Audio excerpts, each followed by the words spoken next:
लोगों के सामने भूल कर भी कभी ये गलती मत करना, वरना आप अपनी रिस्पेक्ट हमेशा के लिए खो दोगे।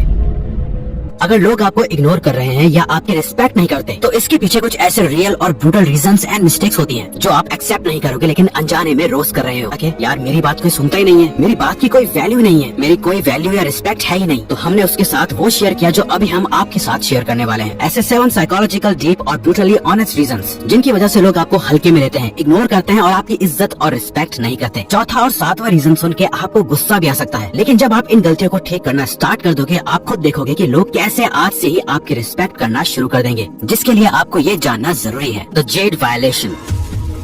Z means justify, argue, defend, explain. अब इसे ध्यान से सुनना, क्योंकि ये एक साइकोलॉजिकल फैक्ट हमें से ज्यादातर लोग एक्सेप्ट नहीं करते कि हाँ मैं ऐसा करता हूँ, लेकिन हमें से ज्यादातर अनजाने में ये हमेशा करते हैं। देखो एक्चुअली हाई वैल्यू रिस्पेक्ट वाले लोग अपने डिसीजंस के लिए सफाई नहीं देते, लेकिन हमें से ज्यादातर लोग सबसे बड़ी गलती ये करते हैं कि हर छोटी बात के लिए दुनिया को एक्सप्लेनेशन देते फिरते हैं। किसी ने बोला आज मिलते हैं और आपका मन नहीं है, तो यहाँ एक रिस्पेक्टेड बंदा बस बोलेगा नहीं यार आज नहीं हो पाएगा, फुल स्टॉप, बात खत्म। लेकिन ज्यादातर लोग इसका उल्टा रिप्लाई करते हैं, एक्चुअली क्या हुआ ना, आज थोड़ी तबीयत खराब है, असाइनमेंट भी है, थका हुआ भी हूँ, etcetera etcetera. See as a अच्छा इंसान हमें किसी को डायरेक्टली मना करने के लिए झिझक होती है, लेकिन जरा सोचो ये आप किसको एक्सप्लेन कर रहे हो। साइकोलॉजिकली जेड वायलेशन के अकॉर्डिंग जब आप बिना मांगे एक्सप्लेनेशन, सफाई या कोई वैलिड रीजन देने की कोशिश करते हो, तो अनकॉन्शियसली आप क्लियर सिग्नल भेज रहे हो, मुझे जज मत करो, मेरा सो एंड सो रीजन है। सबकॉन्शियसली आप अपने आप को डिफेंडेंट बना लेते हो, सामने वाले को जज की कुर्सी पे बिठा देते हो। हाँ हमें पता है कि आप में से अभी ज्यादातर लोग ये एक्सेप्ट नहीं करोगे कि आप ऐसा करते हो, हमें पता है, लेकिन कड़वा सच है कि लोग हमेशा फैसला लेने वाले की इज्जत करते हैं, सफाई देने वाले की नहीं। जब आप सफाई या एक्सप्लेनेशन देते हो, लोग समझ जाते हैं कि आप कॉन्फिडेंट नहीं हो। जो हाईली रिस्पेक्टेड होता है वो अपनी बात जस्टिफाई नहीं करता, उसका ना ही काफी होता है। और जब आपकी बातों में 100% कॉन्फिडेंस और अथॉरिटी नहीं दिखती, तब सामने वाला आपको ये समझता है। Harmless perception. जी हाँ, आपको सामने वाला हार्मलेस समझता है, यानी आप उसका ज्यादा कुछ नहीं बिगाड़ सकते। देखो हमें बचपन से सिखाया जाता है अच्छा बनो, अच्छा करो तो बदले में अच्छा ही मिलेगा, लेकिन काश ये सच में रियल होता। लेकिन आपने एक्सपीरियंस किया होगा कि ऐसा होता नहीं है, क्योंकि जंगल में भी सीधे पेड़ सबसे पहले काटे जाते हैं। आपको लगता होगा कि आप अच्छे हो, पर असलियत में आप हार्मलेस हो। आप सोचते हो मैं सबसे अच्छे से बात करता हूँ, झगड़ा नहीं करता, शांत रहता हूँ, फिर भी लोग मेरी बातों को हल्के में क्यों लेते हैं? क्योंकि नाइस और हार्मलेस में जमीन आसमान का फर्क होता है। हार्मलेस वो होता है जो नुकसान पहुँचा ही ना सके, जैसे एक खरगोश हार्मलेस होता है, इसीलिए हम उसे पालते हैं, लेकिन उसकी इज्जत नहीं करते। हम शेर की इज्जत करते हैं, खरगोश की नहीं। अगर आपके पास दांत नहीं है और आप किसी को काट नहीं रहे, तो ये आपकी अच्छाई नहीं मजबूरी है, आपके पास ऑप्शन ही नहीं है। लेकिन अगर आपके पास तलवार है, आप डेंजरस हो सकते हो, पर आपने चूज किया हुआ है शांत रहना, तो आपके पास पावर होते हुए भी आप उसे यूज नहीं कर रहे हो। देखो हम यहाँ ये नहीं कह रहे कि आप दुनिया से लड़ते फिरो, बस हम आपके हिडन पावर के बारे में बता रहे हैं। जैसे जामवंत ने हनुमान जी को याद दिलाया था कि उनके अंदर क्या पावर छुपी पड़ी है, उस दिन हनुमान जी ने अपनी असली ताकत पहचानी। देखो लोग साइकोलॉजिकली फियर और रिस्पेक्ट को आपस में लिंक करते हैं। इसका मतलब गुंडा बनना नहीं है, इसका मतलब है लोगों को आपसे वाइब आनी चाहिए कि अगर लाइन क्रॉस की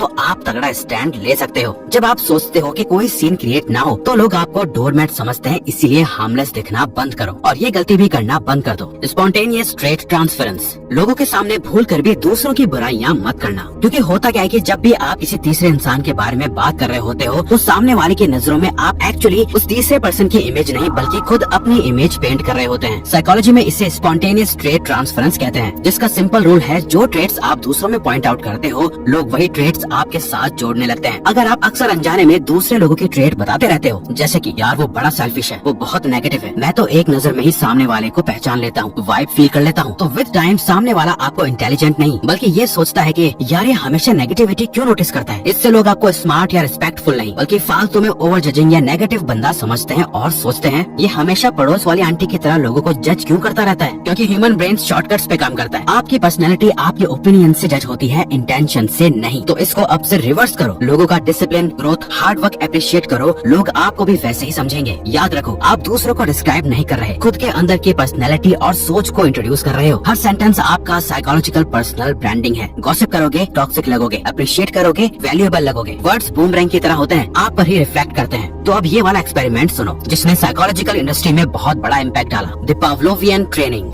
आप लोगों को खुद रिवॉर्ड दे रहे हो अनजाने में आपके साथ बुरा बर्ताव करने के लिए। असल में इवान पावलोव ने डॉग्स पर एक एक्सपेरिमेंट किया जिसमें जब घंटी बजती थी फिर उन्हें खाना मिलता था। उन्हें ऐसे ही ट्रेनिंग मिल गई। हमारी सोसाइटी और आसपास के लोगों ने भी ऐसे ही हम सबको ट्रेन कर दिया है, इसलिए ह्यूमंस भी ऐसे फंक्शन करते हैं। सामने वाले ने आपका मजाक उड़ाया, पर्सनल इंसल्ट की, कोई जोक मार दिया, आपको बुरा लगा, गुस्सा आया, पर आपने क्या किया? आप हंसे, ऑकवर्ड होके ही कर दिया। कांग्रेचुलेशंस, आपने ट्रेन कर दिया है कि वो आपको जलील कर सकता है, बदले में उसे आपकी स्माइल मिलेगी। आपने उसके बुरे बिहेवियर को रिवॉर्ड दिया। जब आप डिसरिस्पेक्ट के बाद स्माइल करते हो, आपकी बॉडी लैंग्वेज दिमाग को ओवरराइड करती है। सामने वाले का सबकॉन्शियस माइंड रजिस्टर कर लेता है कि इसके साथ ये अलाउड है, इसकी बाउंड्रीज नहीं है, मैं इससे कैसा भी मजाक कर सकता हूँ, ये हंसेगा। अगली बार वो और जोर से और गंदा करेगा और आप सोचोगे यार मैं तो अच्छा रहता हूँ, लेकिन लोग रिस्पेक्ट क्यों नहीं करते? क्योंकि आप उन्हें ट्रेन कर रहे हो, जैसे इवान पावलोव ने डॉग्स को किया था। तो अब से कूल बनना बंद करो और ना ही बहस करो। लाइन क्रॉस हुई तो वहीं रुक जाओ, स्माइल मत करो, उससे आई कांटेक्ट मेंटेन करो, 3 सेकंड का सीरियस साइलेंस दो और बोलो क्या मतलब था इसका। वो ऑकवर्ड हो जाएगा। उनकी सजा यही है, आप उसको नहीं उसकी पूरी पर्सनैलिटी को हिला दोगे, क्योंकि जब तक आप उसे सबके बीच उसकी बाउंड्री नहीं बताओगे वो सुधरेगा नहीं। देखो आपको कोई बहुत ही खास इंसान बिना हर्ट करने के इंटेंशन से मजाक कर रहा है आपसे, तो कोई बात नहीं, आप कभी कभी हंस के खुद भी रिटर्न में मजाक कर सकते हो। लेकिन कोई बार बार ऐसा कर रहा है, उन जोक्स पे मत हंसो जो आपको हर्ट करते हैं। लोगों को बाउंड्रीज बता के रखो। ये कोई ईगो या एटीट्यूड नहीं है, यहाँ बात सेल्फ रिस्पेक्ट की है और सेल्फ रिस्पेक्ट को लाइफ में हमेशा सबसे ऊपर रखो। और साइलेंस कितना तगड़ा है अब सुनो। Power dynamic. हमारे फेवरेट ग्रीक फिलोसोफर प्लेटो का कहना था कि एक समझदार इंसान इसलिए बोलता है क्योंकि उसके पास कहने के लिए कुछ होता है, लेकिन एक बेवकूफ इसलिए बोलता है क्योंकि उसे बस बोलना होता है। इसलिए जब आप हर बात पर बोलते हो, हर चीज पर अपना इंटेलिजेंट ओपिनियन देने की कोशिश करते रहते हो, आपके वर्ड्स की और बात की कोई वैल्यू नहीं रह जाती। ये सोशल इकोनॉमिक्स है। Scarcity creates demand. जितना ज्यादा बोलेंगे उतना कम लोग सुनेंगे। साइलेंस एक साइकोलॉजिकल फिल्टर है, क्योंकि ये दिखाता है कि आपका नर्वस सिस्टम स्टेबल है, आपको वैलिडेशन की भूख नहीं है। कमजोर लोग अपनी प्रेजेंस जस्टिफाई करने के लिए बोलते रहते हैं या ज्यादा बिना सोचे समझे बोलते हैं। स्ट्रॉन्ग लोग सिर्फ तब बोलते हैं जब उनके पास कहने के लिए कुछ हो। ये सोशल हायरार्की का रूल है। जो ज्यादा बोलता है वो अपना लो स्टेटस बनाता है। कम शब्दों में बोलना पावर है, ज्यादा बोलना कमजोरी। जब आप सोच समझकर कम शब्दों में बात बोल देते हो, लोगों के सर आपकी तरफ घूम जाता है आपकी बात सुनने के लिए, क्योंकि आपने स्केर्सिटी और मिस्ट्री क्रिएट की हुई है। इसलिए सिर्फ तभी बोलो जब बहुत जरूरी है, वरना चुप रहो, क्योंकि जब आप बोलोगे तब लोग आपको सुनेंगे, क्योंकि आप कम बोलते हो और जब बोलते हो उसका कुछ सेंस होता है। तोता नहीं बाज बनो, जिसके लिए आपको ये करना बहुत जरूरी है। Dysregulated emotions. रिस्पेक्ट तब मर जाती है जब लोग समझ जाते हैं कि आपको इमोशनली हिलाया जा सकता है। एक टॉन्ट और आप डिफेंसिव, एक डिले और आप इरिटेटेड, एक चैलेंज और आप जस्टिफाई करने लगते हो। आप शायद नोटिस नहीं करते पर लोग नोटिस करते हैं और फिर वो आपको टेस्ट करते हैं छोटी छोटी चीजों से। जब आप रिएक्ट कर देते हो, आप कंट्रोल दे देते हो। फिक्स यहीं से स्टार्ट होता है, रिएक्शन डिले से। जब आप तुरंत रिप्लाई नहीं देते, जब आप पॉज लेते हो, जब आप काम रहते हो, आप अनप्रेडिक्टेबल बन जाते हो और अनप्रेडिक्टेबिलिटी रिस्पेक्ट क्रिएट करती है। आदित्य क्रिटिसिज्म सुनता है, रुकता है, फिर बोलता है। करण तुरंत इमोशनल हो जाता है। गैस करो कौन ज्यादा रिस्पेक्टेड होगा। इमोशनल कंट्रोल का मतलब इमोशंस दबाना नहीं, बल्कि रिस्पांस चूज करना है। जब लोग देखते हैं कि आपको उकसाना आसान नहीं है, आप इमोशनल फूल नहीं हो, वो ऑटोमेटिकली आपको टेस्ट करना बंद कर देते हैं। अब आता है सबसे ज्यादा main and important reason, you don't respect yourself.